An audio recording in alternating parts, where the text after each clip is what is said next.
ஒரு அற்புதமான ஓவியம். இந்த ஓவியத்தை நாம் எப்படி ஏற்றுக்கொள்கின்றோம்? பல நேரத்திலே சண்டைகளால், சச்சரவுகளால், பொறாமையால், போட்டியால் இந்த ஓவியத்தை அலங்கோலப்படுத்தி விடுகின்றோம். ஆனால் அன்புக்குரிய சகோதர சகோதரிகளே, நான் கிறிஸ்தவன், நான் கிறிஸ்தவள் என்று சொல்ல வேண்டும் என்றால் என்னுடைய வாழ்க்கை சிறந்த வாழ்க்கையாக இருக்க வேண்டும்.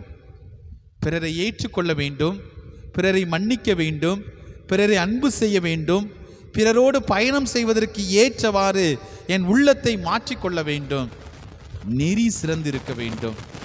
அதனால்தான் ஆண்டவர் குறிப்பிடுகின்றார், இன்றைய நாளிலே நாம் மனசிலே மனத்தாங்களோடு இந்த ஆலயத்துக்கு வந்தோம் என்றால்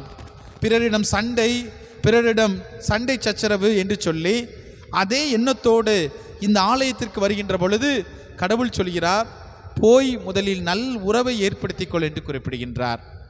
என் அன்புக்குரிய சகோதர சகோதரிகளே, அடுத்தவன் கெட்ட வார்த்தை பேசிவிட்டான், அடுத்தவன் எனக்கு தீங்கு செய்து விட்டான், அடுத்தவன் என்னை தாறுமாறாக திட்டிவிட்டான், என்னை கேவலப்படுத்தி விட்டான் என்று சொல்லி வன்மத்தோடு வஞ்சனையோடு வாழ்வதை விட மன்னித்து வாழ்கின்ற பொழுது கடவுளாக நாம் மாறுகின்றோம், இயேசுவாக மாறுகின்றோம்.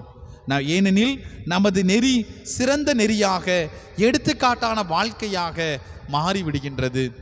அதனால்தான் மழைப்பொழிவு என்பது நமது வாழ்க்கைக்காக ஆண்டவர் கொடுத்த அற்புதமான வார்த்தைகள், போதனைகள் என்பது சொல்லப்படுகிறது. என் அன்புக்குரிய சகோதர சகோதரிகளை, நாம் சிந்தித்து பார்ப்போம். நமது வாழ்க்கை எவ்வளோ அழகான ஓவியம். இந்த ஓவியத்தை பார்த்து ஒவ்வொரு நாளும் பெருமைப்பட வேண்டுமே.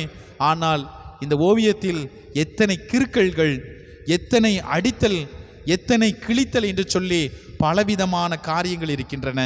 இதையெல்லாம் நாம் தூக்கி எறிந்துவிட்டு, இயேசுவே நீர் வரைந்த ஓவியத்தை நான் பார்த்து பார்த்து பெருமைப்பட வேண்டும் என்று சொல்லி நம்மையே நாம் முழுவதுமாக ஆண்டவரிடத்தில் ஒப்பு கொடுப்போம். ஆமேன்.